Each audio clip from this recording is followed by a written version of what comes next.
What is happening in the world of marijuana? In all known civilizations, cannabis has been the most useful plant for mankind.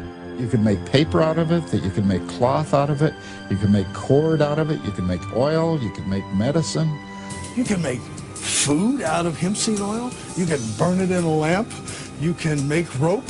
Used since ancient times to fight malaria, rheumatisms, menstrual pain, epilepsy, gastritis, anorexia, typhus, and dozens of other diseases, cannabis has been called one of the most valuable medicines by Queen Victoria's personal physician. Yet from one day to the next, this miraculous plant has become the forbidden fruit, the root of all evil, the source of sin, perversion, and immorality, which could easily drive people to insanity. Let's go, Jack. I'm red hot.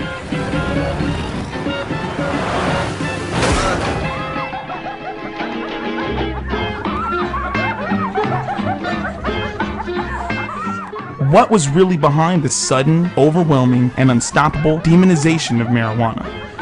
Who was Ari Anslinger, the man who had marijuana prohibited all over the world, and who was financing him from behind the scenes? In the 1930s, investor-publisher William Randolph Hearst invested heavily in thousands of acres of timberland to make paper. But at the same time, Hearst's tree paper was in direct competition with the established hemp paper, and Hearst was also in the business of printing newspapers. So, Hearst joined forces with the DuPont Company, who, by the way, was developing a fabric called nylon, which was in direct competition with hemp cloth. Together, they would cook up a scheme to take hemp completely off the market so their individual enterprises could flourish. In 1937, DuPont patented the processes to make plastics from oil and coal. DuPont's annual report urged stockholders to invest in its new petrochemical division. Synthetics such as plastics, cellophane, celluloid, methanol, nylon, rayon, Dacron, etc. can now be made from oil. Natural hemp industrialization would have ruined over 80% of DuPont's business. Andrew Mellon became Hoover's Secretary of the Treasury and DuPont's primary investor. He appointed his future nephew-in-law, Harry J. Anslinger, to head the Federal Bureau of Narcotics and Dangerous Drugs.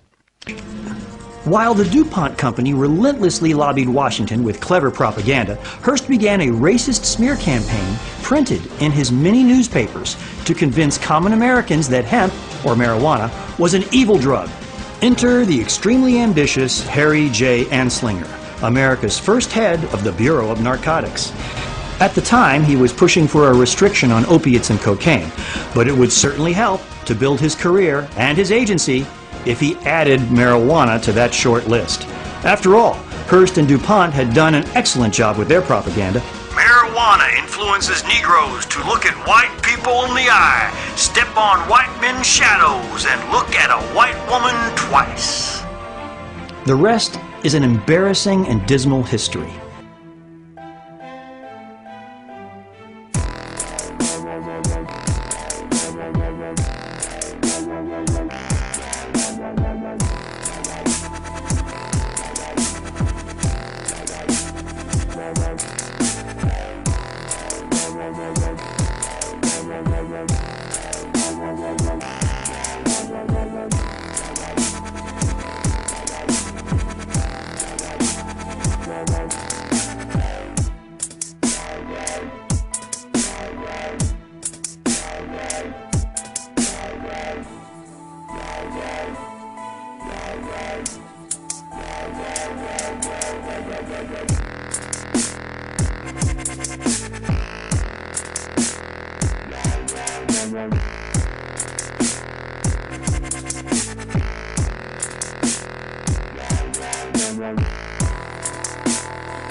Right.